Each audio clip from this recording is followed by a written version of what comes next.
Nice to be back with you, brothers. ಸಹೋದರರೇ, ನಿಮ್ಮ ಮಧ್ಯದಲ್ಲಿ ಮತ್ತೆ ಬರಲಿಕ್ಕೆ ನಾನು ಭಾಳ ಸಂತೋಷ ಪಡ್ತೇನೆ. I think maybe it is 2 years or ಗೊತ್ತಿಲ್ಲ, 2 ವರ್ಷ ಆಯಿತು, ಇನ್ನೂ ಹೆಚ್ಚಾಯಿತು ಅಂತ. more than 3 years. Yeah. I'll try to come early. More often. So ಇನ್ನು ಮುಂದೆ ನಾನು ಬರಲಿಕ್ಕೆ ಆಗಾಗ್ಗೆ ಬರಲಿಕ್ಕೆ ಪ್ರಯತ್ನ ಮಾಡ್ತೇನೆ. Yeah, your city, Hospet, I saw today after many years. Hosapete ಪಟ್ಟಣವನ್ನು ಬಹಳ ವರ್ಷದ ನಂತರ ನಾನು ನೋಡ್ತಾ ಇದ್ದೆ. Normally we come here instead of going to Hospet. So I have not seen Hospet for quite some time. Today I saw it's grown and developed so well. ಬಹಳ ವರ್ಷದ ನಂತರ ನಾನು ಹೊಸಪೇಟೆಯನ್ನು ನೋಡಿದಾಗ ನನಗೆ ಆಶ್ಚರ್ಯ ಆಯಿತು. ಬಹಳಷ್ಟುವಾಗಿ ಬದಲಾವಣೆ ಆಗಿದೆ ಮತ್ತು ಬೆಳೆದಿದೆ. I remember coming to Hospet when I was maybe in first standard or even before I went to school. ನನಗೆ ನೆನಪಿದೆ, ನಾನು ಹೊಸಪೇಟೆಗೆ ನಾನು ಶಾಲೆಗೆ ಹೋಗೋದಕ್ಕೆ ಅಂತ ಮೊದಲು ಅಥವಾ ಮೊದಲನೇ ತರಗತಿಯಲ್ಲಿರುವಾಗ ಇರಬಹುದು ನಾನು ಬಂದಿದ್ದೀನಿ. That time this TB dam was it was constructed, but still some work was going on. ಇಲ್ಲಿ TB ಡ್ಯಾಮ್ ಕೆಲಸ ಇನ್ನೂ ನಡೀತಾ ಇತ್ತು, ಪೂರ್ಣವಾಗಿ ಕೆಲಸ ಮುಗಿದಿರಲಿಲ್ಲ. I am talking about maybe 1960 or something. ನಾನು ಹೇಳ್ತಾ ಇರೋದು 1960ರ ಸಮಯದಲ್ಲಿ. And afterwards I came when I was in PUC to visit this Hampi. ಹಂಪಿನ ನೋಡಲಿಕ್ಕೆ ನಾನು ಬಂದೆ. ನಾನು PUC ಓದುವಾಗ ಹಂಪಿ ನೋಡಲಿಕ್ಕೆ ಬಂದೆ. And then soon after that, when I was born again in 1974, I came here to take baptism in 1975 or something. So ನಾನು ಅದರ ನಂತರ 1974ರಲ್ಲಿ ನಾನು ಹೊಸದಾಗಿ ಹುಟ್ಟಿದ ನಂತರ 75ರ ಸುಮಾರಿಗೆ ನಾನು ಇಲ್ಲಿ ನನ್ನ ದೀಕ್ಷಾ ಸ್ನಾನಕ್ಕಾಗಿ ಬಂದಿದ್ದೆ. I got baptized here in Hospet in some canal. I don't remember where it was. Many years back. ಇಲ್ಲಿ ಹೊಸಪೇಟೆನಲ್ಲಿ ಯಾವುದೋ ಕನಾಲ್ನಲ್ಲಿ ನಾನು ದೀಕ್ಷಾ ಸ್ನಾನ ತಗೊಂಡೆ. Yeah, then after that off and on I was coming. But I see the difference how the city has grown. ಅದರ ನಂತರ ಆಗಾಗ್ಗೆ ನಾನು ಬಂದಿದ್ದೇನೆ, ಆದರೆ ನನಗೆ ಬಹಳ ವ್ಯತ್ಯಾಸಗಳು ಕಾಣಿಸ್ತಾ ಇದೆ ಪಟ್ಟಣದಲ್ಲಿ. Why I am saying these things is, see, over a period of time everything changes. ನಾನು ಯಾಕೆ ಇದನ್ನು ಹೇಳ್ತಾ ಇದ್ದೀನಿ ಅಂದರೆ, ಸಮಯ ಕ್ರಮೇಣವಾಗಿ ಬಹಳಷ್ಟು ಬದಲಾವಣೆಗಳು ಬರುತ್ತೆ. I remember when I went to Bangalore in 1979. ನನಗೆ ನೆನಪಿದೆ, ಬೆಂಗಳೂರಿಗೆ 1979ರಲ್ಲಿ ಹೋದಾಗ it was not like how it is today. ಇವತ್ತಿದ್ದಾಗ ಇರಲಿಲ್ಲ, ಅದು ಬಹಳ ವ್ಯತ್ಯಾಸವಾಗಿತ್ತು. Only some areas were called Bangalore city. ಕೆಲವು ಸ್ಥಳಗಳು ಮಾತ್ರ ಬೆಂಗಳೂರು ಸಿಟಿ ಅಂತ ಕರೆಯಲ್ಪಡ್ತಾ ಇತ್ತು. And today what you see, the development, they were all lakes. ಇವತ್ತು ನಾವು ಏನು ನೋಡ್ತೀವಿ ಅಂದರೆ, ಆ ಸ್ಥಳಗಳೆಲ್ಲ ಇವತ್ತು ಅಭಿವೃದ್ಧಿಯಾಗಿ ಮನೆಗಳು ಕಟ್ಟಲ್ಪಟ್ಟಿದೆ. ಕೆರೆಗಳಿದ್ದು ಅವಾಗ. So those lakes have vanished and now new layouts and new areas have come. ಅಲ್ಲಿ ಇವತ್ತಿನ ಪರಿಸ್ಥಿತಿ ಏನಂದರೆ, ಅಲ್ಲಿದ್ದಂಥ ಕೆರೆಗಳೆಲ್ಲ ಇವತ್ತು ಹೋಗಿ ಇವತ್ತು ಲೇಔಟ್ಗಳು ಮಾಡಿಬಿಟ್ಟಿದ್ದಾರೆ ಅದನ್ನೆಲ್ಲ. So most of the lakes have vanished. ಅಲ್ಲಿ ಇದ್ದಂಥ ಬಹಳಷ್ಟು ಕೆರೆಗಳು ಮುಚ್ಚಲ್ಪಟ್ಟಿದೆ, City has become concrete jungle. So ಇವಾಗ ಸಿಟಿ ಅನ್ನೋದು ಹೇಗಾಗಿದೆ ಅಂದರೆ ಕಾಂಕ್ರೀಟ್ ಕಾಡ್ ಥರ ಆಗ್ಬಿಟ್ಟಿದೆ. So there is development in the world, you see.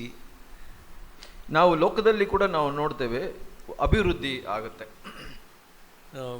You may have seen, even in some of you in your village, when you were a small child and now when you go back to your village has changed so much.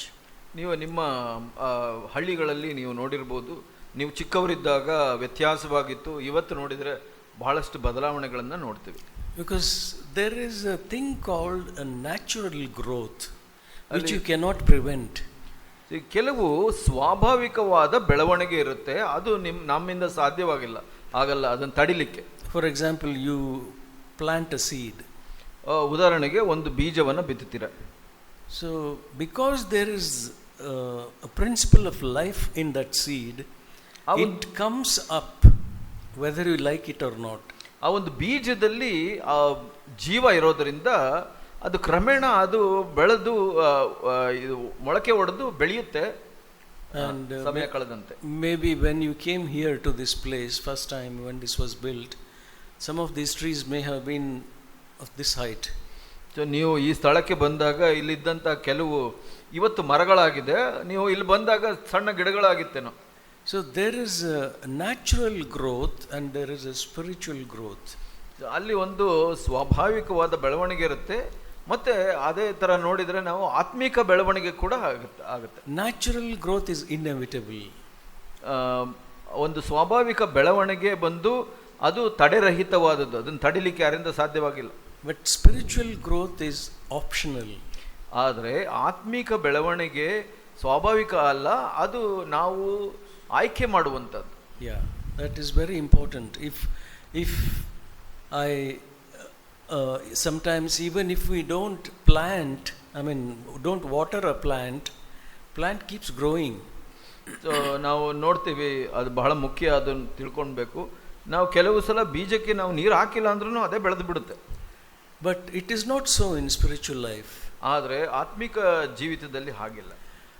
In spiritual life we need to water it, we need to put, say in a sense, put fertilizer to it and tend to it and make sure that it keeps growing. ನಾವು ಆತ್ಮಿಕ ಜೀವಿತದಲ್ಲಿ ಹಾಗೆ ನಾವು ಅದಕ್ಕೆ ಫಲವತ್ತತೆಗಳನ್ನು ಹಾಕಿ ಅದಕ್ಕೆ ಸರಿಯಾಗಿ ನೀರು ಹೊರೆದು ಅದನ್ನು ಬೆಳೆಯುವಾಗೆ ಮಾಡಬೇಕು. That is, first you need to abide in Christ. ಮೊದಲನೇದಾಗಿ ನೀವು ಕ್ರಿಸ್ತನಲ್ಲಿ ನೆಲೆ ಊರಬೇಕು. And then you need to feed yourself by the word of God. ನೀವು ನಿಮ್ಮನ್ನು ನೀವು ತುಂಬಿಸ್ಕೊಳ್ಬೇಕು ದೇವರ ವಾಕ್ಯದಿಂದ. And by prayer, asking God to help you. ಪ್ರಾರ್ಥನೆಯಲ್ಲಿ ದೇವರ ಸಹಾಯವನ್ನು ನೀವು ಬಯಸಬೇಕು. And being in fellowship with one another. ಹಾಗೆ ಅನ್ಯೋನ್ಯತೆಯಲ್ಲಿ ನೀವು ಇರಬೇಕು ಒಬ್ಬರ ಜೊತೆ ಒಬ್ಬರು. If you are not abiding in Christ, you will dry up. ನೀವು ಕ್ರಿಸ್ತನಲ್ಲಿ ನೆಲೆ ಊರಿಲ್ಲ ಅಂದರೆ ನೀವು ಒಣಗಿ ಹೋಗ್ಬಿಡ್ತೀರ. And if you are not watering yourself, you will dry up. ನೀವು ನಿಮ್ಮನ್ನು ನೀವು ನೀರು ಎರಿತಾ ಇಲ್ಲ ಅಂದರೆ ಅವಾಗ ಕೂಡ ಒಣಗೋಗ್ಬಿಡ್ತೀರ. And if you are not fellowshipping with one another, there also you will suffer loss.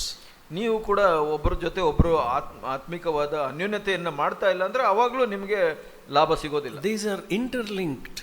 ಇದೆಲ್ಲ ಒಂದಕ್ಕೊಂದು ಸಂಪರ್ಕ ಹೊಂದಿದೆ. And Jesus said, if you abide in me and I abide in you, you will bear much fruit. ಹಾಗೆ ಯೇಸು ಸ್ವಾಮಿ ಹೇಳಿದರು, ನೀವು ನನ್ನಲ್ಲಿ ನೆಲೆಗೊಂಡಿರಿ, ನಾನು ನಿಮ್ಮಲ್ಲಿ ನೆಲೆಗೊಂಡಿರ್ತೇನೆ, ಹಾಗೆ ನೀವು ಹೆಚ್ಚು ಫಲದಾಯಕವಾಗ್ತೀರಾ.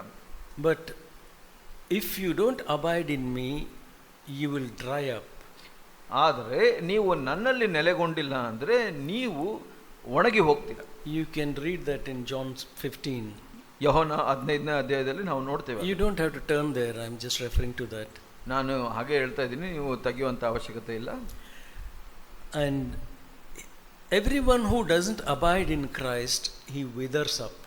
ಯಾರೆಲ್ಲ ಕ್ರಿಸ್ತನಲ್ಲಿ ನೆಲೆ ಊರೋದಿಲ್ಲ ಅವರು ಚದರಿ ಹೋಗ್ತಾರೆ. And Jesus said, and every branch in me that does not bear fruit, it will be, my Father will cut them off. ಯೇಸು ಸ್ವಾಮಿ ಹೇಳಿದರು, ಯಾವ ಒಂದು ಕೊಂಬೆಯಲ್ಲಿ ಫಲ ಬರೋದಿಲ್ಲ ಅದನ್ನು ನನ್ನ ತಂದೆ ಅದನ್ನು ಕಡಿದು ಹಾಕ್ತಾನೆ.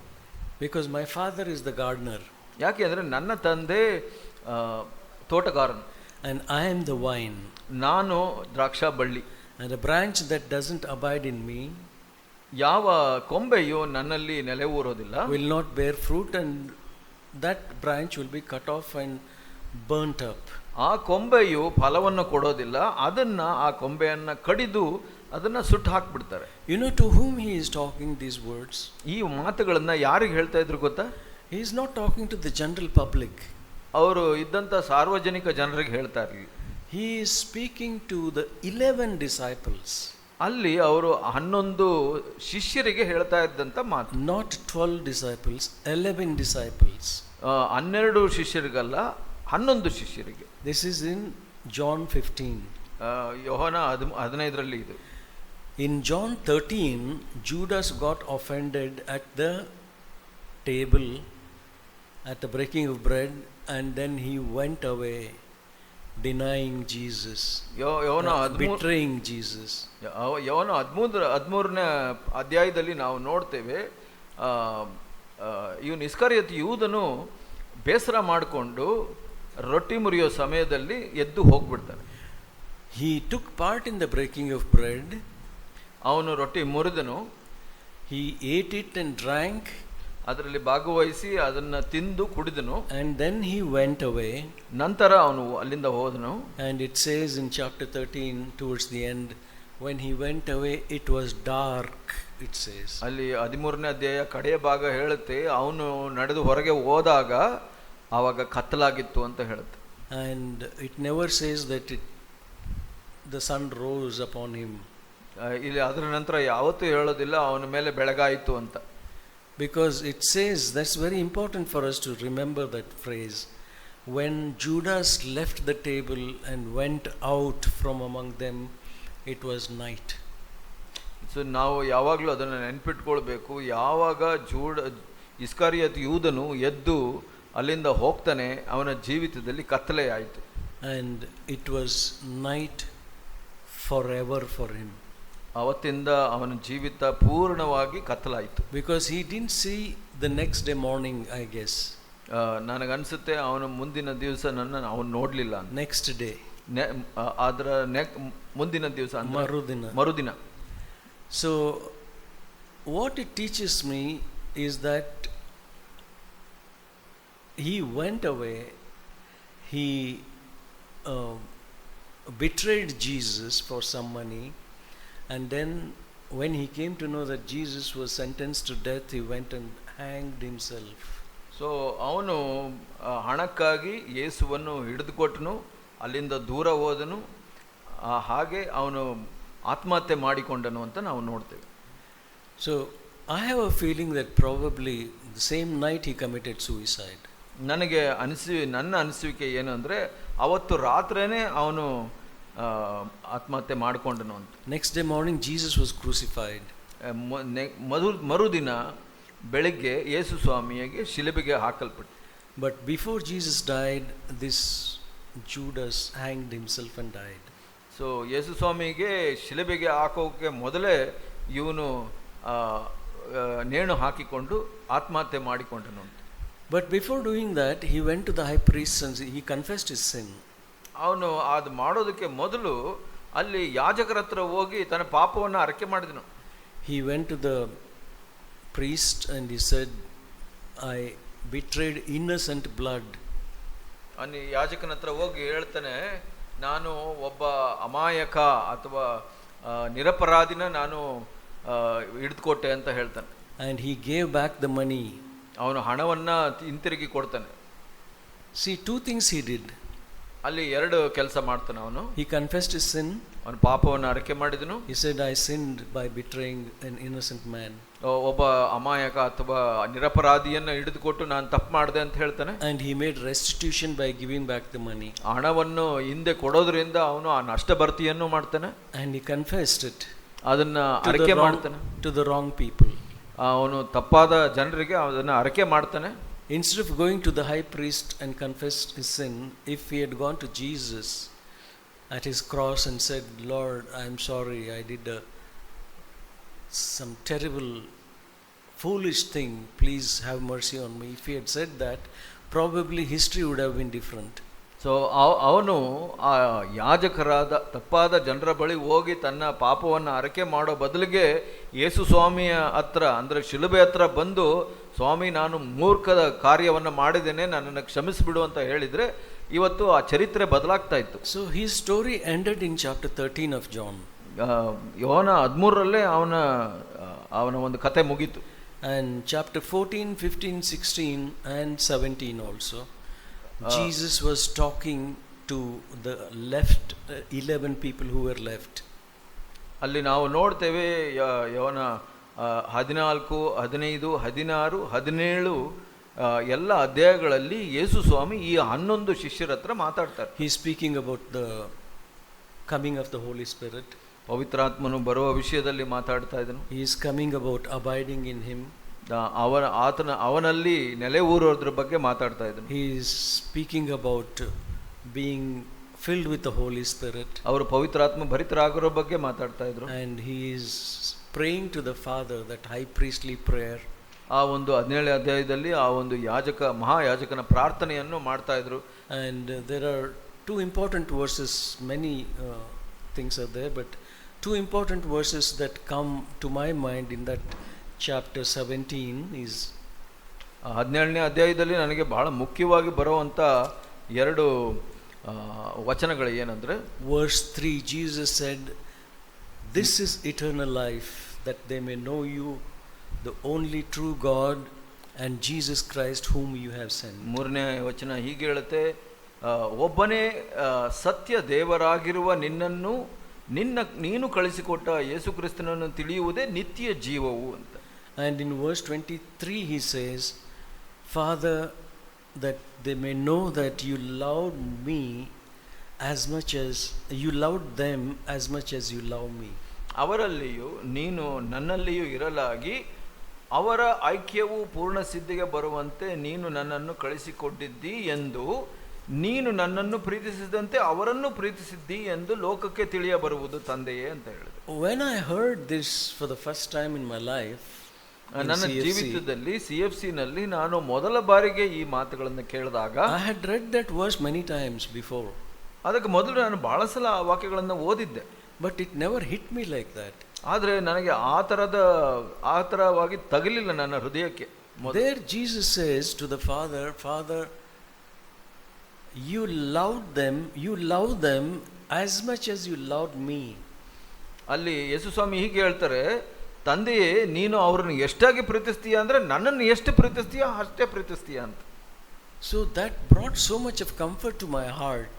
ಅದು ನನಗೆ ಬಹಳ ಸಂತೈಸುವಿಕೆ ತಂದು ಕೊಡ್ತು ನನ್ನ ಹೃದಯಕ್ಕೆ. First time when it hit me, ಅದು ಮೊದಲು ನನ್ನ ಹೃದಯಕ್ಕೆ ಮುಟ್ಟಿದಾಗ, that God the Father loves me exactly like he loved his son Jesus Christ. ತಂದೆಯಾದ ದೇವರು ತನ್ನ ಮಗ ಯೇಸು ಸ್ವಾಮಿಯನ್ನ ಪ್ರೀತಿಸಿದಷ್ಟೇ ನನ್ನನ್ನು ಪ್ರೀತಿಸ್ತಾರೆ ಅಂತ. But why did he do all these things? ಮತ್ತೆ ಹೀಗೆ ಎಲ್ಲ ಇದನ್ನೆಲ್ಲ ಯಾಕೆ ಮಾಡಿದ್ರು? That's what I want to share with you today. ನಾನು ಅದನ್ನೇ ಹಂಚಿಕೊಳ್ಳಿಕ್ಕೆ ಪ್ರಯತ್ನ ಮಾಡಿ. Turn with me to 1 Corinthians, 1 ಕೊರಿಂಥ chapter 1, 1 ಕೊರಿಂಥ ಮೊದಲನೇ ಅಧ್ಯಾಯ verse 26. 26ನೇ ವಚನ. You can read John, verse 26. ಸಹೋದರರೇ, ದೇವರು ನಿಮ್ಮನ್ನು ಕರೆದಾಗ ಎಂಥವರನ್ನು ಕರೆದನೆಂದು ಆಲೋಚಿಸಿರಿ. ನಿಮ್ಮೊಳಗೆ ಲೌಕಿಕ ದೃಷ್ಟಿಯಲ್ಲಿ ಜ್ಞಾನಿಗಳು ಅನೇಕರಿಲ್ಲ, ಅಧಿಕಾರಿಗಳು ಅನೇಕರಿಲ್ಲ, ಕುಲೀನರು ಅನೇಕರಿಲ್ಲ. Yeah. Why did God call you and me, dear brothers and sisters, dear brothers? ಯೋಚನೆ ಮಾಡಿ, ನಮ್ಮನ್ನ ದೇವರು ಯಾಕೆ ಕರೆದರು ಅಂತ ಸಹೋದರರೇ. Consider your calling, he says. ಇಲ್ಲಿ ಹೇಳ್ತೇನೆ, ನಿಮ್ಮ ಕರೆಯ ಬಗ್ಗೆ ಯೋಚನೆ ಮಾಡಿ ಅಂತ ಹೇಳುತ್ತೆ. This is in 1 Corinthians 1:26. ಇಲ್ಲಿ 1 ಕೊರಿಂಥ 1:26. God didn't call you or me because I was wise. ನೀವು ಬುದ್ಧಿವಂತರು ಅಂತ ಕರೀಲಿಲ್ಲ. And I was not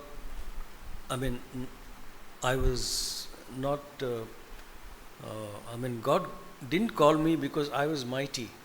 so ನಾನು ಒಬ್ಬ ಅಧಿಕಾರ ಇರುವಂತವನು ಅಂತ ಕರೀಲಿಲ್ಲ ದೇವರು. Or God didn't call me because I came from a noble family. ನಾನು ಕುಲೀನ ಒಂದು ಜಾತಿಯಿಂದ ಬಂದವನು ಅಂತ ಕರೆದಿಲ್ಲ ದೇವರು. That refers to you also. ಅದು ನಿಮಗೆ ಕೂಡ ಅನ್ವಯಿಸುತ್ತೆ. That word kulina is high caste, you can say. ಕುಲೀನ ಅಂದ್ರೆ ಸವರ್ಣ ಜಾತಿಯವನು ಅಂತ ಹೇಳ್ಬಹುದು, ಉತ್ತಮ ಜಾತಿಯವನು. ಮೇಲ್ಜಾತಿ. ಮೇಲ್ಜಾತಿಯವ್ರು ಎಷ್ಟು ಜನ ಇದ್ದೀವಿ ಇಲ್ಲಿ? ಯಾರೂ ಇಲ್ಲ ಮೇಲ್ಜಾತಿಯವರು, ಎಲ್ಲರೂ ನಾವು ಕೀಳು ಮಟ್ಟದವ್ರೆ ನಾವು. ಕೀಳು ಜಾತಿ. ಇಲ್ಲಿ it says here that we were not wise, we were not mighty, we were not of noble birth. ಇಲ್ಲಿ ಹೇಳ್ತಾ ಇದೆ, ಜ್ಞಾನಿಗಳಿಲ್ಲ, ಅಧಿಕಾರಿಗಳಿಲ್ಲ, ಕುಲೀನರು ಕೂಡ ಇಲ್ಲ, ಯಾರೂ ಇಲ್ಲ ನಮ್ಮಲ್ಲಿ. And verse 27 it says, God chose us chose the foolish things of the world.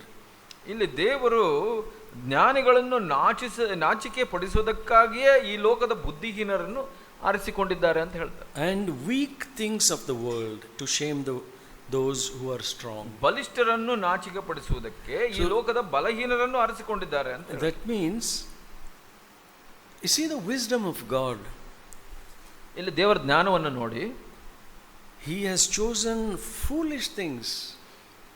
ಇಲ್ಲಿ ನೀವು ಬುದ್ಧಿಹೀನರನ್ನ ಆರಿಸಿಕೊಂಡಿದ್ದಾರೆ ಅಂತ ಹೇಳುತ್ತೆ. In the world, you and I are not so smart.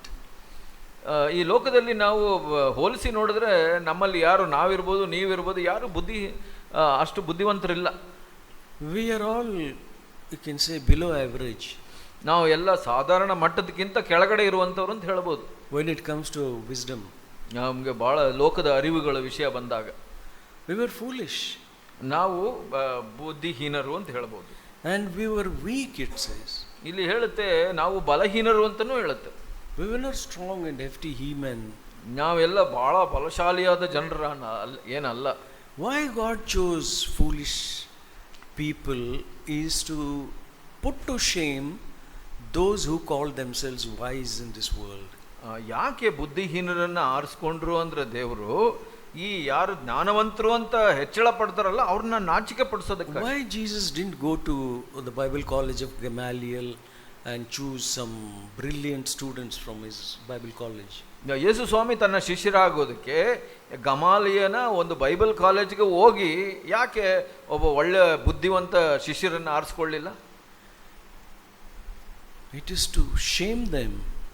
ಯಾಕೆ ಅಂದ್ರೆ ಅವರಿಗೆ ನಾಚಿಕೆ ಪಡಿಸೋದಕ್ಕೆ. He went to the Sea of Galilee. On the beach he saw these fishermen.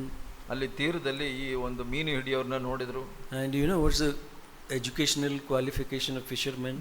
ನಿಮಗೆ ಗೊತ್ತಾ ಮೀನು ಹಿಡಿಯೋರು ಎಷ್ಟು ಓದಿರ್ತಾರೆ ಅಂತ? And their intelligence level? ಅವ್ರಿಗೆ ಬುದ್ಧಿವಂತಿಕೆ ಎಷ್ಟಿರುತ್ತೆ ಗೊತ್ತಾ? They only know how to catch fish and sell it and then again go the next day to catch. ಅವ್ರಿಗೆ ಏನಂದ್ರೆ ಮೀನು ಹಿಡಿದು ಅದನ್ನ ಮಾರ್ಬಿಡ್ಬೇಕು, ಮತ್ತೆ ಮರುದಿನ ಮತ್ತೆ ಮೀನು ಹಿಡಿಲಿಕ್ಕೆ ಹೋಗ್ಬೇಕು ಅಷ್ಟೇ. They don't have much wisdom. ಅವ್ರಿಗೆ ಅಷ್ಟು ಜ್ಞಾನ ಇಲ್ಲ. Jesus went to call such people and he made them his disciples. ಯೇಸು ಸ್ವಾಮಿ ಅಂಥವ್ರನ್ನ ಆರಿಸಿ ಅವ್ರನ್ನ ಶಿಷ್ಯರನ್ನಾಗಿ ಮಾಡಿ.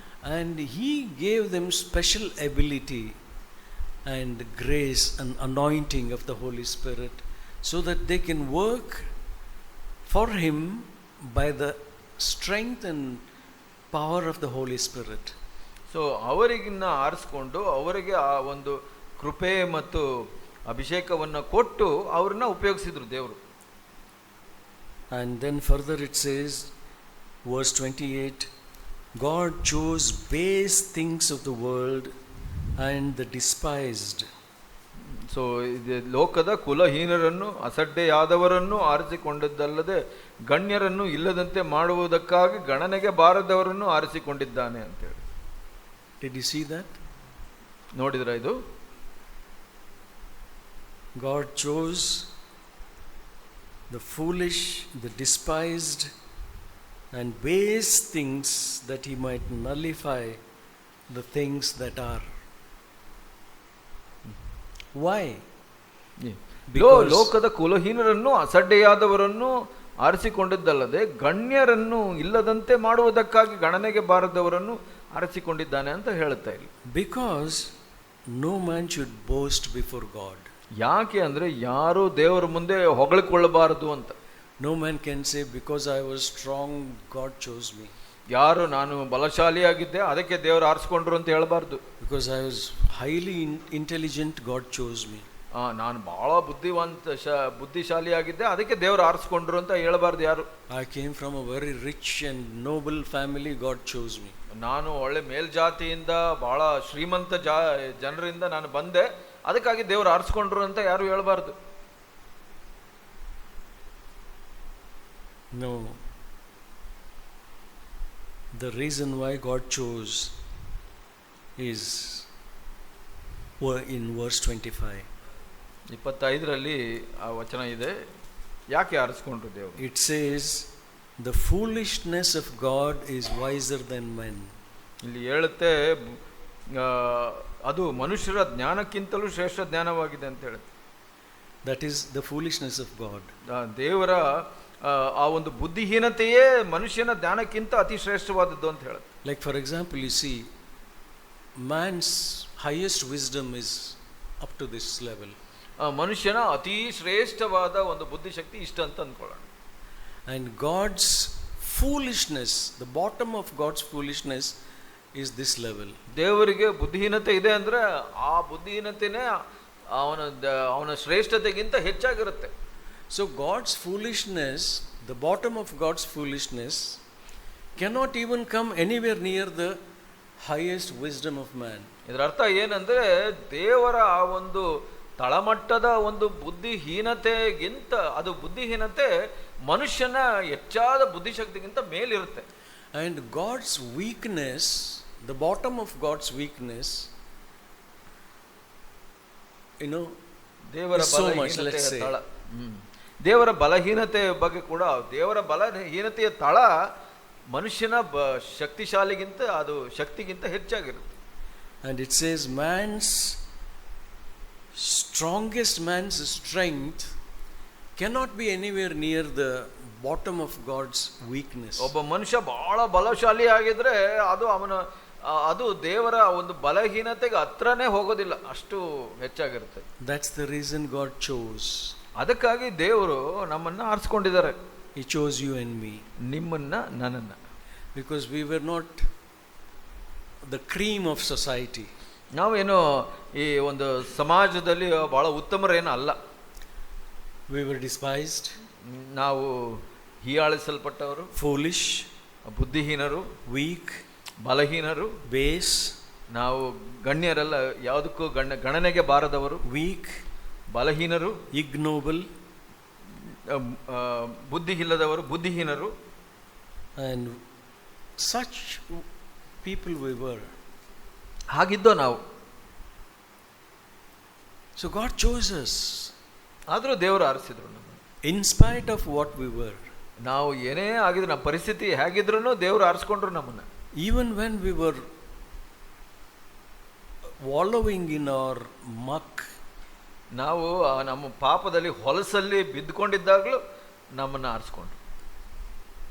God didn't look around in the world and choose, oh, this man is very holy, this man is very righteous, this man deserves my attention. He didn't choose like that. ದೇವರು ಈ ಲೋಕವನ್ನು ನೋಡಿ, ಓ ಇವನು ಸ್ವಲ್ಪ ಉತ್ತಮನು, ಇವನು ಪರವಾಗಿಲ್ಲ, ಹಾಗೆ ನಮ್ಮ ಜನರನ್ನ ಅಥವಾ ನಮ್ಮನ್ನು ಆರಿಸ್ಕೊಳ್ಳಿಲ್ಲ. ಹಾಗೆ He looked around and saw the most filthy and stupid and weakest, helpless people, and the Lord said, okay, I'll choose him and manifest my power in him. ದೇವರು ಈ ಲೋಕದಲ್ಲಿ ನೋಡಿದಾಗ ಯಾರು ಬಲಹೀನರು, ಹೊಲಸಲ್ಲಿ ಇದ್ದವರು, ಮತ್ತು ಬುದ್ಧಿ ಇಲ್ಲದವರು, ಯಾವುದೇ ಗಣನೆಗೆ ಬಾರದವರು ಅಂಥವ್ರನ್ನ ನೋಡಿಕೊಂಡು, ಸರಿ ಇವ್ರನ್ನ ನಾನು ಆರಿಸ್ಕೊಳ್ತೀನಿ, ಇವರ ಮುಖಾಂತರ ನನ್ನ ಶಕ್ತಿಯನ್ನು ಪ್ರಕಟಪಡಿಸ್ತೀನಿ ಅಂತ ಹೇಳಿದ್ರು.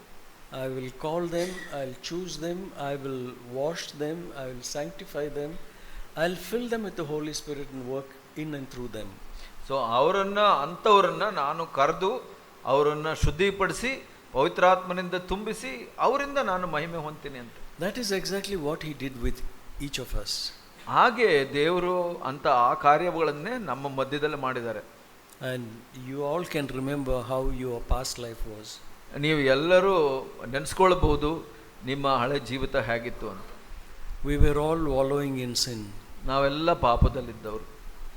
And when we were at our worst condition, Jesus came after us. ನಮ್ಮ ಒಂದು ನಿಕೃಷ್ಟ ಪರಿಸ್ಥಿತಿನಲ್ಲಿದ್ದಾಗ ಯೇಸು ಸ್ವಾಮಿ ನಮ್ಮನ್ನು ಹುಡುಕಿಕೊಂಡು ಬಂದರು. Jesus said, I came to seek and to save those who were lost. ಯೇಸು ಸ್ವಾಮಿ ಹೇಳಿದರು, ಯಾರು ಕಳೆದು ಹೋಗಿದಾರೋ ಅವರನ್ನು ನಾನು ಹುಡುಕಿ ಅವರನ್ನು ರಕ್ಷಿಸಲಿಕ್ಕೆ ನಾನು ಬಂದಿದ್ದೇನೆ ಅಂತ. He didn't say, I found so and so because he was looking for me. ಯೇಸು ಸ್ವಾಮಿ ಹೀಗೆ ಹೇಳಲಿಲ್ಲ, ಓ ಇವನು ನನ್ನನ್ನು ಹುಡುಕ್ತಾ ಇದ್ದಾನೆ ಅದಕ್ಕೆ ನಾನು ಬಂದೆ ಅಂತ ಅಂದ್ಬಿಟ್ಟು. No, the Bible says we were all going astray like sheep without a shepherd. ದೇವರ ವಾಕ್ಯ ಏನು ಹೇಳುತ್ತೆ ಅಂದರೆ, ನಾವು ಎಲ್ಲ ಕುರುಬನಿಲ್ಲದ ಕುರಿ ಮಂದೆಯಂತೆ ನಾವೆಲ್ಲ ದೂರ ಹೋಗ್ತಾ ಇದ್ದು ಅಂತ ಹೇಳುತ್ತೆ. And Jesus came after us.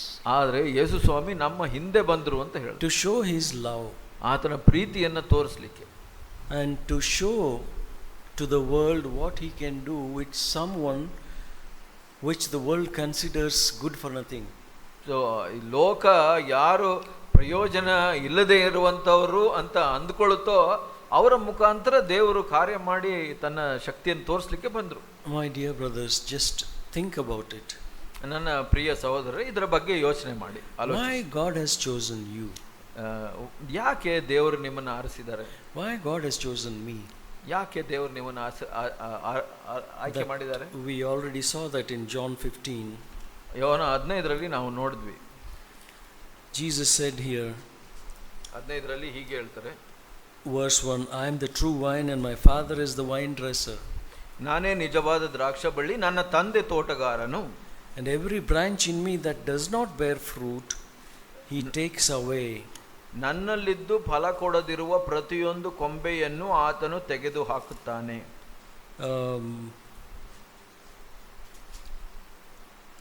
In the same chapter, you go to verse 16. 16ನೇ ವಚನ ನೋಡೋಣ ಇದೇ ಅಧ್ಯಾಯದಲ್ಲಿ. Jesus says here, you did not choose me. ನಾನು ನಿಮ್ಮನ್ನು ಆರಿಸಿ ತೆಗೆದುಕೊಂಡೆನು ಅನ್ಬೇಡಿ. You didn't choose me, but I chose you. ನೀವು ನನ್ನನ್ನು ಆರಿಸಿ ತೆಗೆದುಕೊಂಡಿಲ್ಲ, ಆದರೆ ನಾನು ಆರಿಸಿಕೊಂಡೆನು ಅಂತ ಹೇಳ್ತಾರೆ. And appointed you so that you may go and bear fruit, so that your fruit should remain. ನೀವು ಹೊರಟು ಹೋಗಿ ಫಲ ಕೊಡುವವರಾಗಬೇಕೆಂತಲೂ ನೀವು ಕೊಡುವ ಫಲವು ನಿಲ್ಲುವಂತಾಗಬೇಕೆಂತಲೂ ನಿಮ್ಮನ್ನು ನೇಮಿಸಿದ್ದೇನೆ. The reason why Jesus chose you and me is so that we can go and manifest to the world the fruit of the Spirit. So ಯಾಕೆ ದೇವರು ನಮ್ಮನ್ನು ಆಯ್ಕೆ ಮಾಡಿದ್ದಾರೆ ಅಂದರೆ, ನಾವು ಲೋಕಕ್ಕೆ ಹೋಗಿ ಆ ದೇವರ ಆತ್ಮದ ಫಲಗಳನ್ನು ತೋರಿಸ್ಬೇಕು ಅಂತ. That means to reflect the beauty of Jesus and the nature of Christ. ಅದರ ಅರ್ಥ ಏನಂದರೆ, ನಾವು ಆ ಕ್ರಿಸ್ತನ ಸಾರೂಪ್ಯವನ್ನು ಅಥವಾ ಆತನ ಒಂದು ಪ್ರತಿಬಿಂಬವನ್ನು ನಾವು ಇತರರಿಗೆ ತೋರಿಸಬೇಕು ಅಂತ ಅಂದ್ಬಿಟ್ಟು. When the Bible speaks about the fruit, it doesn't necessarily speak about evangelism. ಅಲ್ಲಿ ಯೇಸು ಸ್ವಾಮಿ ಫಲ ಅಂತ ಹೇಳುವಾಗ ಅದು ನಾವು ವಾಕ್ಯ ಇದು ಸುವಾರ್ತೆ ಸಾರುವಂಥ ಕಾರ್ಯ ಅಂತ ಅಲ್ಲ ಅದು. And soul winning.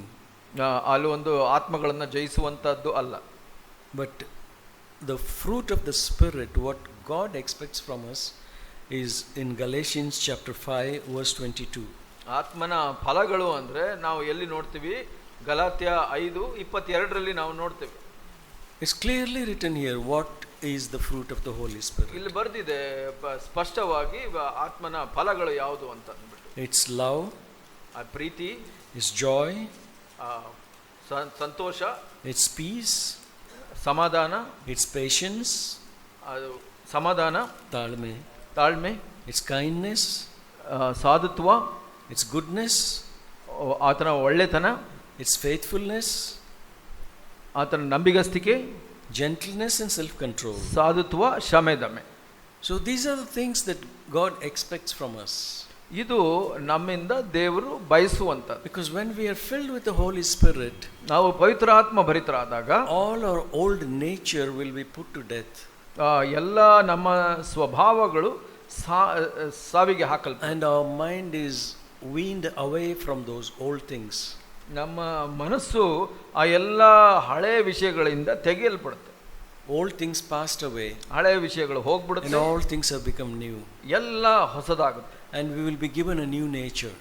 ನಿಮಗೆ ಒಂದು ಹೊಸ ಸ್ವಭಾವವನ್ನು ಕೊಡಲು, a new heart and a new mind. ನಿಮಗೆ ಹೊಸ ಹೃದಯ, ಹೊಸ ಮನಸ್ಸನ್ನು ಕೊಡಲು. And that spirit within us which God has made to dwell in us. ಆ ಒಂದು ಆತ್ಮ ದೇವರು ನಮ್ಮಲ್ಲಿ ನೆಲೆಸಲಿಕ್ಕೆ ಕೊಟ್ಟಂತದ್ದು. that Holy Spirit will long for these things, to produce these things in us. ಆ ಒಂದು ಪವಿತ್ರಾತ್ಮನ ದಾಹ ಅಥವಾ ಭಾರ ಏನಂದ್ರೆ ಈ ಒಂದು ಆತ್ಮದ ಫಲಗಳು ನಮ್ಮಲ್ಲಿ ಬರಬೇಕು ಅಂತ. Before coming to the Lord, I was without love, full of hatred. ನಾನು ಕ್ರಿಸ್ತನ ಬಳಿಗೆ ಬರೋ ಮೊದಲು ನಾನು ಏನಾಗಿದ್ದೆ, ನಾನು ಪ್ರೀತಿ ರಹಿತನಾಗಿದ್ದೆ, ಪ್ರೀತಿನೇ ಇರಲಿಲ್ಲ, ಹಾಗೆ ಮಾತ್ರ ಇತ್ತು. I had no joy. ನನಗೆ ಸಂತೋಷ ಇರಲಿಲ್ಲ. All the time I was long faced and sorrow. ನಾನು ಯಾವಾಗಲೂ ಬೇಸರದಲ್ಲಿ ಇರ್ತಾ ಇದ್ದೆ. No peace. ಸಮಾಧಾನ ಇರಲಿಲ್ಲ. The Bible says there is no peace to the wicked.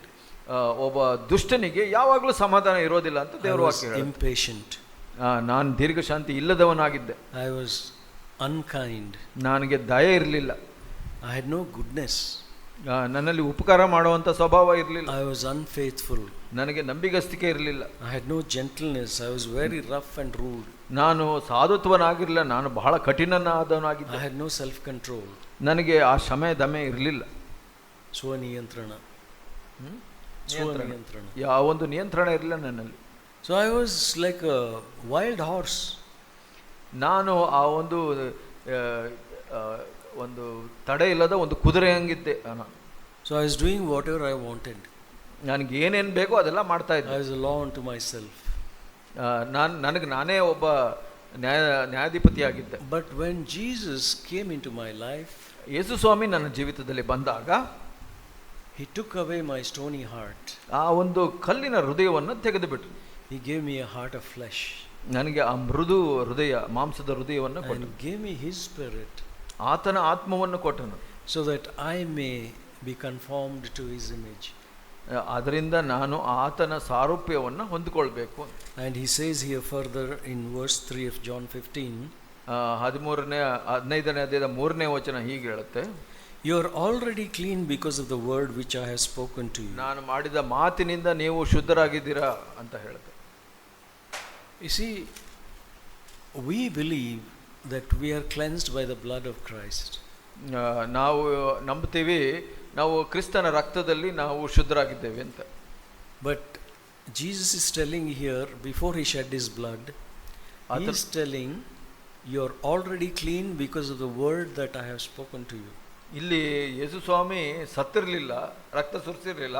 ಅದಕ್ಕೆ ಮೊದಲೇ ಇಲ್ಲಿ 3ನೇ ವಚನದಲ್ಲಿ ಹೇಳ್ತಾ ಇದ್ದಾರೆ, ನಾನು ನಿಮಗೆ ಹೇಳಿದ ವಾಕ್ಯದ ದಿಸೆಯಿಂದ ನೀವು ಶುದ್ಧರಾಗಿದ್ದೀರಾ ಅಂತ. So the way we speak to people, we can cleanse them or we can heap more dirt upon them.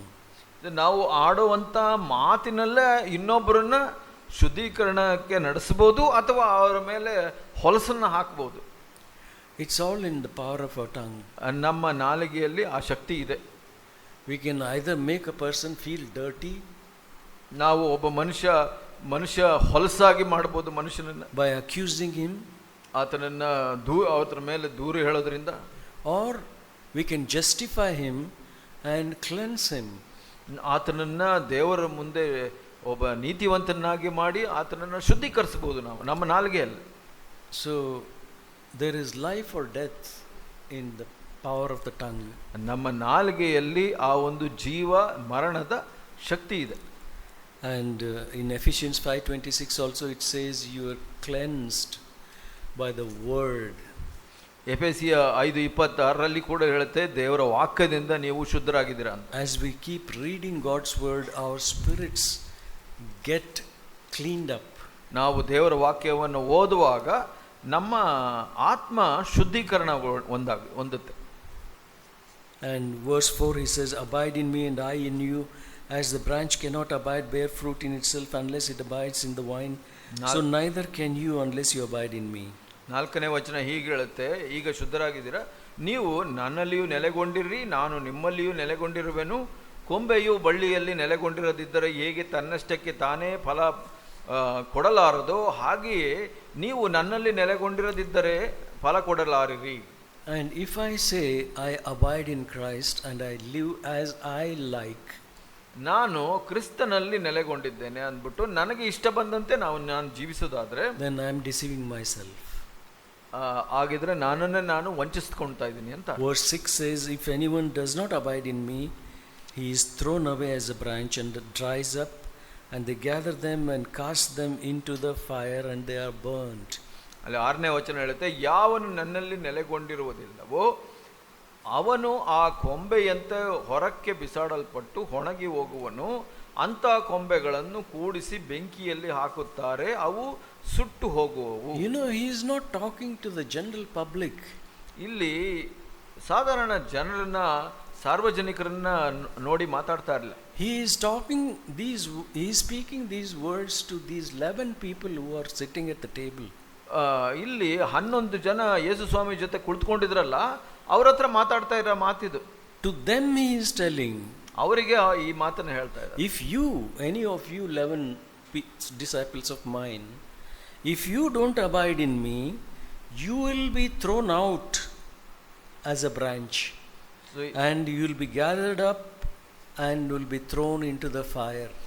ಅವ್ರು ಹೇಳ್ತಾ ಇದ್ರು, ಇಲ್ಲಿ ಕುಳಿತಿದ್ರಲ್ಲ ನೀವು 11 ಜನ, ಈಗ ನೀವು 11 ಜನದಲ್ಲಿ ನೀವು ಯಾರಾದರೂ ನನ್ನಲ್ಲಿ ನೆಲೆಗೊಂಡಿಲ್ಲ ಅಂದರೆ ಆ ಕೊಂಬೆಯನ್ನು ಹೊರಕ್ಕೆ ಹಾಕಿ, ನಿಮ್ಮನ್ನು ಹೊರಕ್ಕೆ ಹಾಕಿ ನೀವು ಒಣಗಿ ಹೋಗುತ್ತೀರಾ, ಮತ್ತೆ ಅದನ್ನು ಸೇರಿಸಿ ಬೆಂಕಿಯಲ್ಲಿ ಹಾಕ್ತಾರೆ ಅಂತ ಹೇಳ್ತಾ ಇದ್ದಾರೆ. Many people believe that when I come to Christ and ask him to forgive my sins, he forgives. That's right. ಬಹಳಷ್ಟು ಜನ ಹೇಳ್ತಾರೆ, ನಾನು ಕ್ರಿಸ್ತನ ಬಳಿ ಬಂದು ನನಗೆ ಕ್ಷಮಿಸಿಬಿಡಪ್ಪ ಅಂತ ಹೇಳಿದ್ರೆ ಆತನ ಕ್ಷಮಿಸಿಬಿಡ್ತಾನೆ. ಹೌದು, ಸರಿ.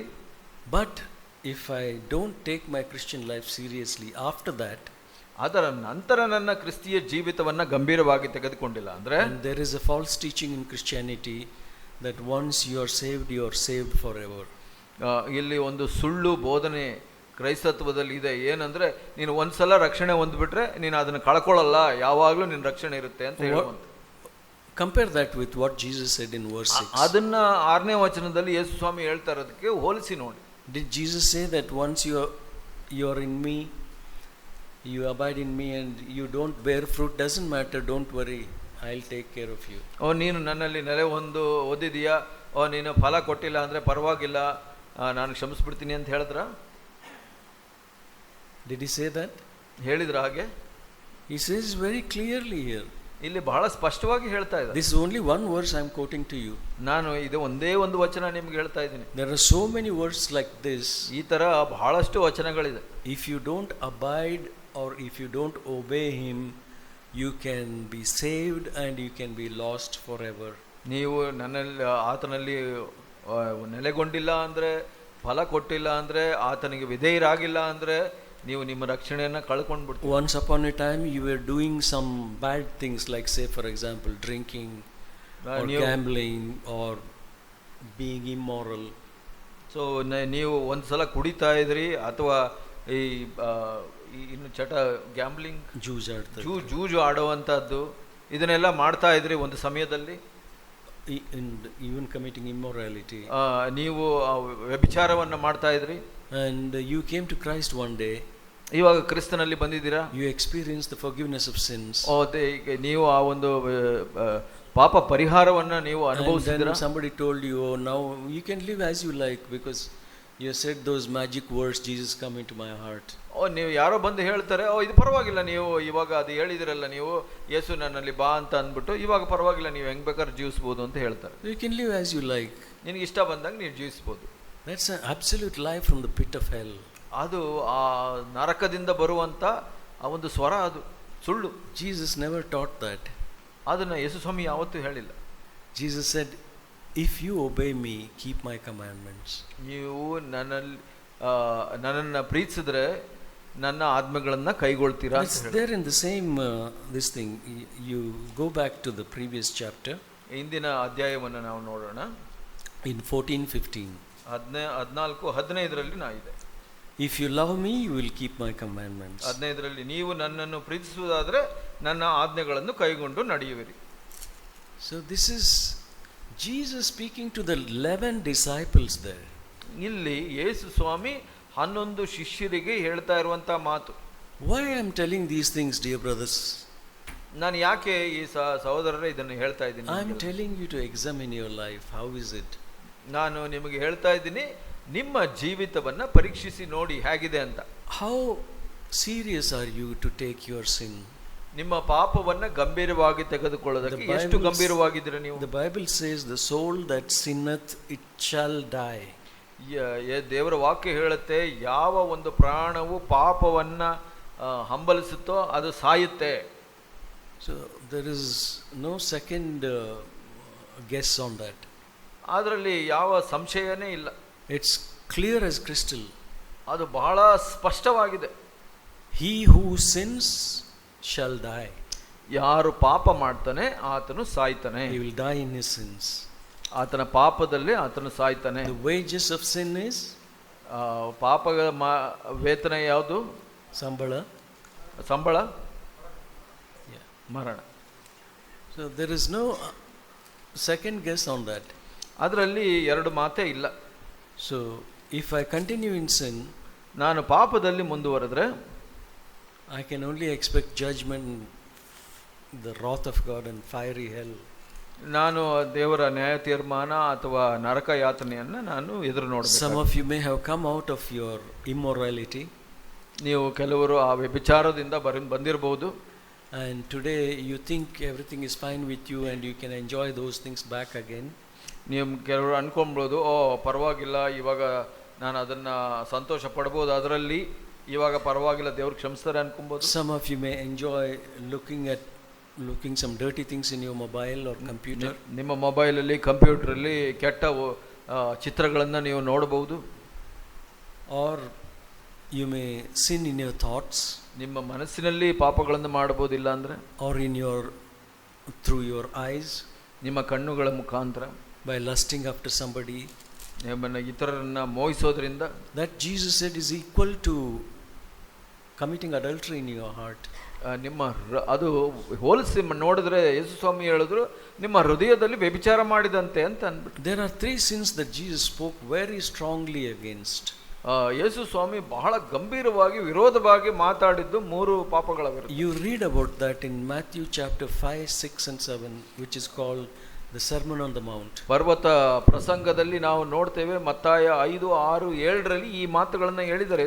3 sins Jesus said will take you to hell. 3 ಪಾಪಗಳು ನಿಮ್ಮನ್ನ ನರಕಕ್ಕೆ ತೆಗೆದುಕೊಂಡು ಹೋಗುತ್ತೆ. Number 1, he said about anger. ಮೊದಲನೇದಾಗಿ ಕೋಪದ ಬಗ್ಗೆ ಹೇಳಿದರು.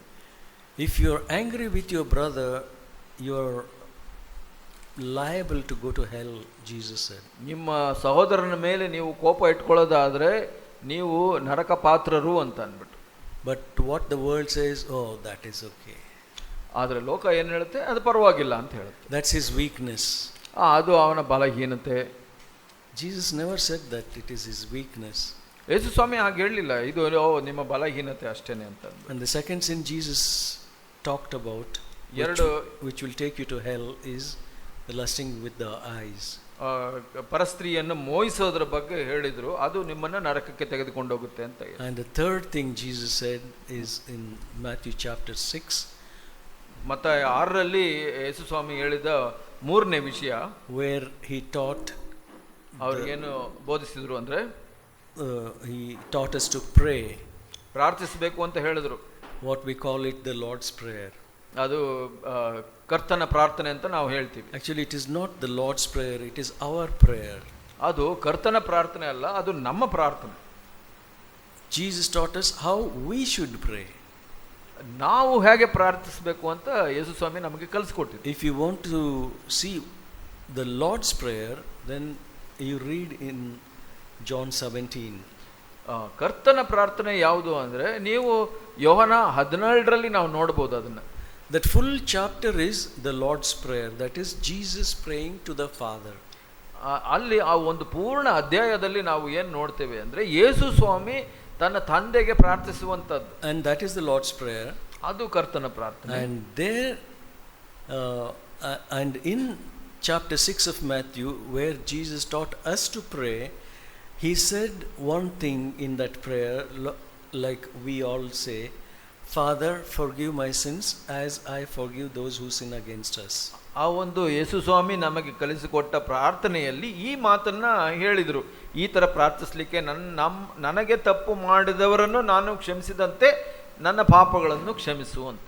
And lead us not into temptation, but deliver us from evil, for thine is the glory and the honor and power forevermore.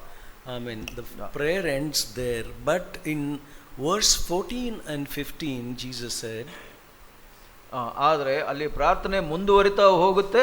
ಏನಂತ ಹೇಳ್ತಾರೆ, ನಮ್ಮನ್ನು ಶೋಧನೆಯಿಂದ ನಡೆಸಿ ಕೇಡಿನಿಂದ ತಪ್ಪಿಸು. ಮತ್ತು ಅದು ಪ್ರಾರ್ಥನೆ ಮುಗಿದಾಗ 14-15ನೇ ವಚನದಲ್ಲಿ ಯೇಸು ಸ್ವಾಮಿ ಮುಂದುವರಿಸ್ತಾರೆ. He picks up one particular point from that prayer. ಆ ಪ್ರಾರ್ಥನೆಯಲ್ಲಿ ಒಂದು ಮುಖ್ಯ ಸಂಗತಿಯನ್ನ and ಮುಂದುವರಿಸ್ತಾರೆ. he re-emphasizes there. ಅದನ್ನ ತೆಗೆದುಕೊಂಡು ಅದನ್ನ ಒತ್ತಿ ಹೇಳ್ತಾರೆ. Why? ಯಾಕೆ? Because it is of utmost importance. ಯಾಕೆ ಅಂದ್ರೆ ಅದು ಬಹಳ ಮುಖ್ಯವಾದ ವಿಷಯ. There Jesus said, ಅಲ್ಲಿ ಯೇಸು ಸ್ವಾಮಿ ಹೇಳಿದ್ರು, if you don't forgive the sins of others, your heavenly Father will not forgive your sins. ಇಲ್ಲಿ 14ನೇ ವಚನದಲ್ಲಿ ನೀವು ಜನರ ತಪ್ಪುಗಳನ್ನು ಕ್ಷಮಿಸಿದರೆ, 15ನೇ ವಚನದಲ್ಲಿ ನೀವು ಜನರ ತಪ್ಪುಗಳನ್ನು ಕ್ಷಮಿಸದೆ ಹೋದರೆ ನಿಮ್ಮ ತಂದೆ ಸಹ ನಿಮ್ಮ ತಪ್ಪುಗಳನ್ನು ಕ್ಷಮಿಸುವುದಿಲ್ಲ. So you pray, some people pray every day that prayer, the Lord, what they call ಕೆಲವು Lord's ಜನರು prayer. ಈ ಒಂದು ಪ್ರಾರ್ಥನೆಯನ್ನ ಪ್ರತಿ ದಿವಸ ಮಾಡ್ತಾರೆ. They pray every day, Father forgive my sins as I forgive those who sin against me.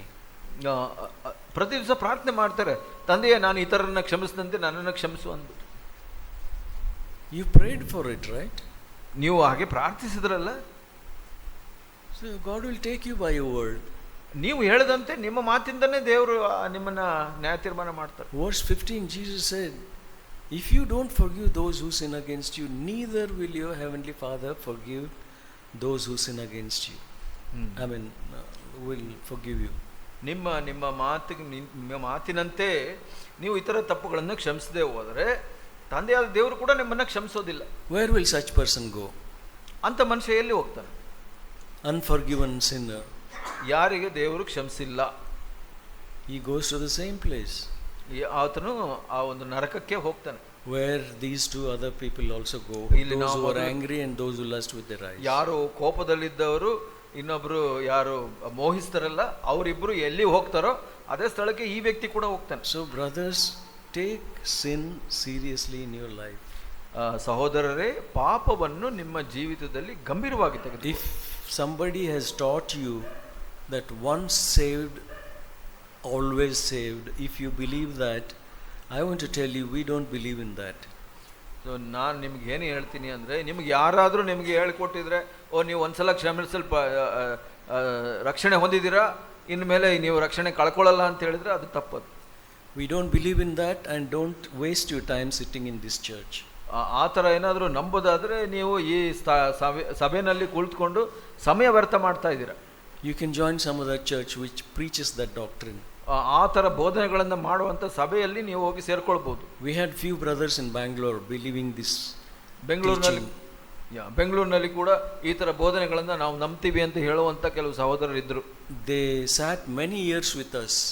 ಬಹಳಷ್ಟು ವರ್ಷಗಳು ನಮ್ಮ ಮಧ್ಯದಲ್ಲಿದ್ದರು. Then finally they left.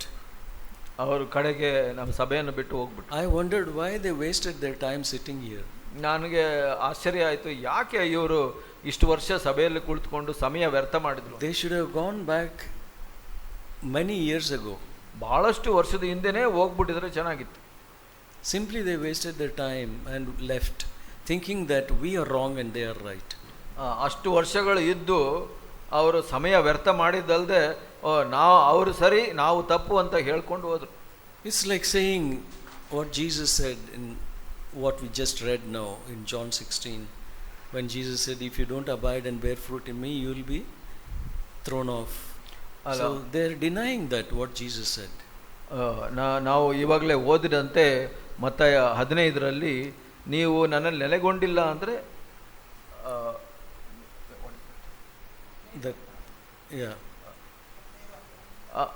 15-16. I mean, you'll be thrown and burnt up. Okay. ನೀವು ಬೆಂಕಿಯಲ್ಲಿ ಹಾಕಲ್ಪಡ್ತೀರಾ, ಕಡಿದು ಹಾಕಲ್ಪಟ್ಟು ಬೆಂಕಿಯಲ್ಲಿ ಹಾಕಲ್ಪಡ್ತೀರಾ. And the last thing I would like to say is, dear brothers, be careful with your finance. ಕಡೆಯ ವಿಷಯ ಏನು ಹೇಳಲಿಕ್ಕೆ ಪ್ರಯತ್ನ ಮಾಡ್ತೀನಿ ಅಂದರೆ, ಇಷ್ಟಪಡ್ತೀನಿ ಅಂದರೆ, ನಿಮ್ಮ ಹಣದ ವಿಷಯದಲ್ಲಿ ನೀವು ಜಾಗೃತರಾಗಿರ್ಬೇಕು.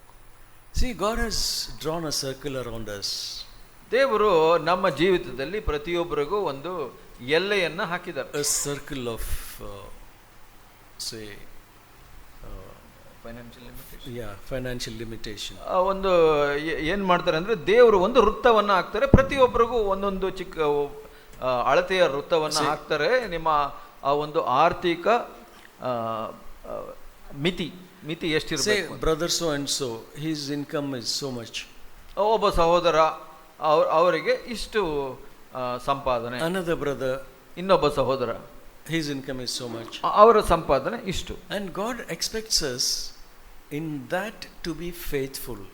ದೇವರು ಏನು ಎದುರು ನೋಡ್ತಾರೆ ಅಂದರೆ, ಆ ಒಂದು ವೃತ್ತದೊಳಗಡೆ ನಾವು ನಂಬಿಗಸ್ತರಾಗಿರ್ಬೇಕು. And in that to be content. ಅದರಲ್ಲಿ ನಾವು ತೃಪ್ತರಾಗಿರ್ಬೇಕು. If I always compare myself with brother X, ಯಾರೋ ಒಬ್ಬ ಇನ್ನೊಬ್ಬ ಸಹೋದರನ ನಾನು ಹೋಲ್ಸ್ ನೋಡೋದು ಯಾವಾಗಲೂ. Oh, he has this, I don't have that. ಅವನ ಹತ್ರ ಇದಿದೆ, ಅದು ನನ್ನ ಹತ್ರ ಇಲ್ಲ, I also should have that. ಅದು ನನ್ನ ಹತ್ರನೂ ಇರಬೇಕು. Then what I do, just to show off, I go and borrow money. ಅದಕ್ಕಾಗಿ ನಾನು ಏನು ಮಾಡ್ತೀನಿ, ಅದನ್ನು ತೋರಿಸ್ಕೊಳ್ಳೋಕ್ಕೋಸ್ಕರ ಎಲ್ಲೋ ಹೋಗಿ ಹಣ ಸಾಲ ತೆಗೆದುಕೊಂಡ್ಬಿಡ್ತೀನಿ. And God is not pleased with that. ಆವಾಗ ದೇವರು ನಮ್ಮನ್ನು ಮೆಚ್ಕೊಳ್ಳೋದಿಲ್ಲ. The word of God is very clear. Oh, no man anything. ದೇವರ ವಾಕ್ಯ ಬಹಳ ಸ್ಪಷ್ಟವಾಗಿದೆ. ನೀವು ಯಾವ ಸಾಲವೂ ನಿಮ್ಮ ಮೇಲೆ ಇರಬಾರದು. Be content with your wages. ನಿಮ್ಮ ಸಂಬಳದಲ್ಲಿ ನೀವು ತೃಪ್ತರಾಗಿರಬೇಕು. So don't get into debts. ನೀವು ಸಾಲದಲ್ಲಿ ಬೀಳಬೇಡಿ. In case there is any emergency, you have to borrow. Return it as soon as possible.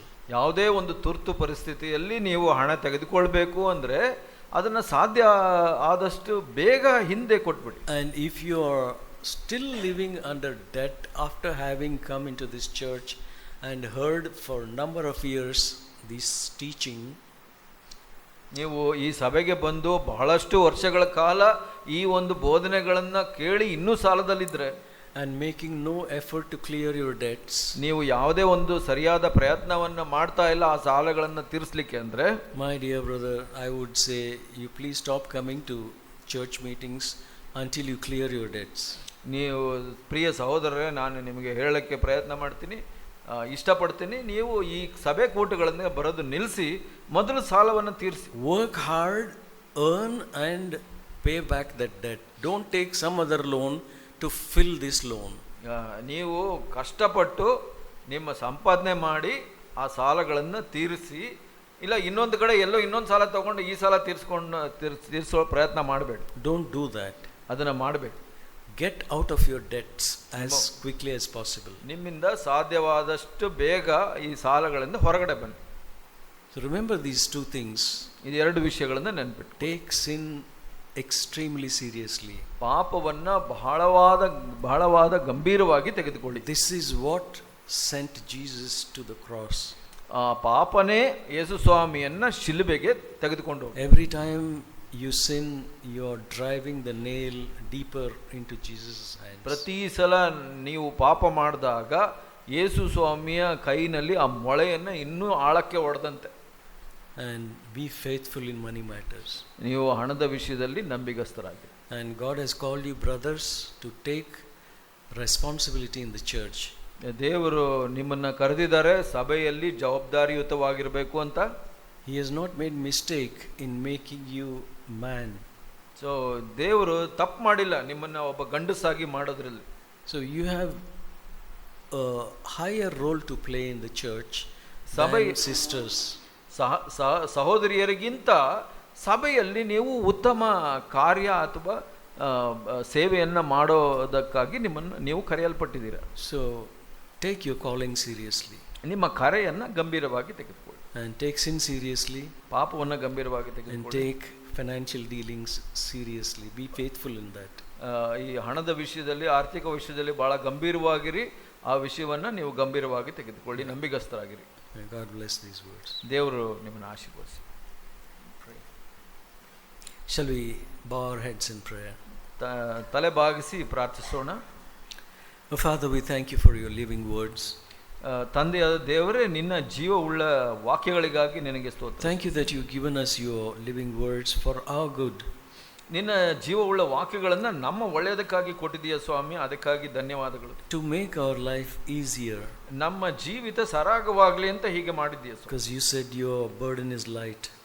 ನೀನು ಹೇಳಿದಂತೆ ನಿನ್ನ ಭಾರವು ಹೌರವಾದದ್ದು. You don't place heavy burdens upon us. ನಮ್ಮ ಮೇಲೆ ಯಾವುದೇ ಭಾರವನ್ನು ಹಾಕೋದಿಲ್ಲ ಸ್ವಾಮಿ ನೀನು. Help us to love you and show our love by keeping your word. ನಮಗೆ ಸಹಾಯ ಮಾಡು, ನಿನ್ನನ್ನು ಪ್ರೀತಿಸಿ ನಿನ್ನ ವಾಕ್ಯಕ್ಕೆ ಅಧೀನರಾಗಿ ನಡಿಲಿಕ್ಕೆ. We pray that your spirit will convict us every time we sin. ನಾವು ಪಾಪ ಮಾಡಿದಾಗೆಲ್ಲ ನಿಮ್ಮ ಆತ್ಮ ನಮಗೆ ಆ ಒಂದು ದೃಢತೆಯನ್ನು ಕೊಡ್ಲಿ ಸ್ವಾಮಿ. And woo us away from ಆ ಒಂದು ಅರಿವು ಕೊಟ್ಟು unto you. ಪಾಪದಿಂದ ದೂರ ನಿನ್ನ ಕಡೆಗೆ ನಡೆಸಲಿಕ್ಕೆ ಸಹಾಯ ಮಾಡಿ. Help us also to live debt free. ನಾವು ಸಾಲರಹಿತರಾಗಿ ಇರಲಿಕ್ಕೆ ಸಹಾಯ ಮಾಡಿ ಸ್ವಾಮಿ. So that we may live in a way that brings you honor and glory. ನಾವು ನಿಮಗೆ ಆ ಸನ್ಮಾನವನ್ನು ಕೊಡೋದಕ್ಕೆ ಹಾಗೆ ಜೀವಿಸಲಿಕ್ಕೆ ನಮಗೆ ಸಹಾಯ ಮಾಡಿ ಸ್ವಾಮಿ. In your precious name we pray, Lord Jesus. ನಿಮ್ಮ ಅಮೂಲ್ಯ ಹೆಸರು ನಾಮದಲ್ಲಿ ನಾವು ಪ್ರಾರ್ಥಿಸ್ತೀವಿ ಸ್ವಾಮಿ. Amen. ಆಮೆನ್.